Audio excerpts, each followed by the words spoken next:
Welcome to this explainer. Today, we're going to completely shatter the misconception that pre-colonial indigenous life was just one single monolith.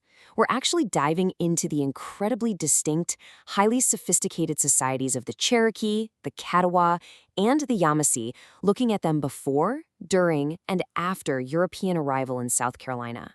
We're going to see exactly how these sovereign nations engineered their environments, structured their governments, and ultimately fought for survival. Here's our agenda for today. First up, geography shapes life. Second, mastering the rivers. Third, contrasting tribal leadership. Fourth, the European disruption. And finally, Indigenous South Carolina today. All right, part one, geography shapes Indigenous life. Mountains, Piedmont, and coast. So, the Cherokee, who were known as the mountain people up in the Blue Ridge Mountains, engineered these thick-walled wattle and daub houses called assis. And these were specifically designed to trap heat during those really harsh mountain winters before they'd switch over to open grass-roofed structures for the summer. Now, contrast that directly with the Piedmont-dwelling Catawba. They called themselves the people of the river, and they built entirely different homes. They made sook wigwams by bending young saplings into frames and covering them with tree bark. Basically, you've got two brilliant architectural solutions for two completely different landscapes. And then there's the Yamasee. Their unique coastal adaptation is just fascinating. Driven by the ocean and seasonal movement, they obviously didn't rely on mountain grasses or river bark. Instead, they used native palmetto leaves. In the summer, they lived right on the beaches in these palmetto wigwams to catch the ocean breeze. And for the rest of the year, they moved inland to sturdy wattle and daub homes, ingeniously using those exact same tough coastal palmetto leaves as roofing. So this gives us our baseline, three incredibly distinct ways of life. Long before any outside contact whatsoever, the Cherokee, the Catawba, and the Yamasee had completely customized their survival, maximizing the unique resources of the mountains, the Piedmont, and the coast. Moving on to part two, mastering the rivers, or the Indigenous highway system. To navigate these local waters, the tribes collaboratively built massive dugout canoes from large trees. And these vessels were so incredibly robust that archaeologists are literally still excavating them from river mud today. They were versatile, too. A standard daily-use canoe was about 20 feet long, but they also engineered these massive war canoes that stretched up to an unbelievable 100 feet long. Just to put that into perspective, that's the length of a 10-story building, capable of carrying 20 warriors at once. No way, right? But constructing these vessels wasn't just, hollowing out a log. It was a highly skilled, community-driven engineering process. First, they girdled a massive tree, meaning they scored it completely around the trunk to kill it.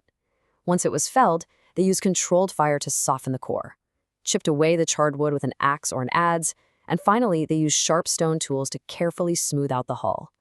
It's a true marvel of early engineering. Which brings us to part three, contrasting tribal leadership, power, and politics. Okay, to really understand their governance, we first have to understand this one absolutely crucial concept, matrilineal. In both the Cherokee, who had 7 distinct clans, by the way, and the Catawba nations, a matrilineal system meant that family lineage and heritage were traced exclusively through the mother. Because of this, women held a profound level of respect. They weren't just influential at home, they were integrated deeply into the core of tribal leadership. Older women, especially, were honored for their wisdom and actively participated in tribal councils. When we actually contrast their systems of power, the differences are pretty striking. The Cherokee utilized a dual system of leadership within their clans. You had white chiefs who handled civil matters like farming and settling disputes, while red chiefs took absolute control during times of war. The Yamasee, conversely, operated through a massive central town hall in every village. And what's really cool is that there, both men and women simultaneously served as active, equal political leaders. Meanwhile, the Catawba utilized yet another model. They were ruled by a single chief who worked alongside a governing council. They'd meet in a dedicated council house located right near open gathering places, which were used for ceremonies like the rattlesnake dance and community games. This really shatters any assumption you might have had, right? These pre-colonial indigenous groups were absolutely not a single political monolith.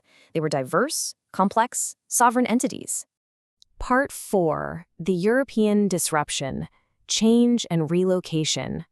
So this cascading, devastating timeline shows exactly how colonization unraveled those complex societies we just talked about. It started seemingly impartially in the 16th and 17th centuries with the introduction of new trade goods, which immediately shifted their traditional economies. But, well, that quickly gave way to the rapid spread of devastating new diseases and then ongoing violent wars as settlers demanded more and more land. And this brutal trajectory culminated in the 19th century with the tragic Trail of Tears, as the U.S. government forced the mass removal of many tribes westward. Finally, Part 5, Indigenous South Carolina Today, Legacy and Sovereignty. Today, Native Americans make up approximately 0.5% of South Carolina's total population. It's a small percentage, sure, but they represent a deeply rooted, vibrant community that is actively fighting to maintain its cultural footprint today. The pursuit of sovereignty takes a few different forms now. The Catawba Indian Nation in Rock Hill is currently the only federally recognized tribe headquartered in South Carolina. However, the state itself legally recognizes 9 other tribes, along with several other groups scattered completely across their ancestral lands. From the mountains all the way down to the coast, these sovereign governments persist. And these communities aren't just figures in a history book. Modern leaders actively meet with elders to preserve oral traditions and tribal languages. They protect sacred native sites and practice ancient, highly technical skills today. We're talking everything from Waccamaw grass dancers keeping rhythmic traditions alive to crafting the renowned Catawba River clay pottery from the very same riverbanks their ancestors relied on centuries ago. So I want to leave you with this question to reflect on. As these ancient sovereign governments fight for recognition and a voice in their ancestral homelands today, how will their enduring legacy continue to shape South Carolina's future? Recognizing that Indigenous history is not just some relic of the past, but an evolving, living timeline of resilience, well, that's the absolute first step to truly understanding the full story of this land. Thanks so much for joining me on this explainer, and I really encourage you to keep exploring.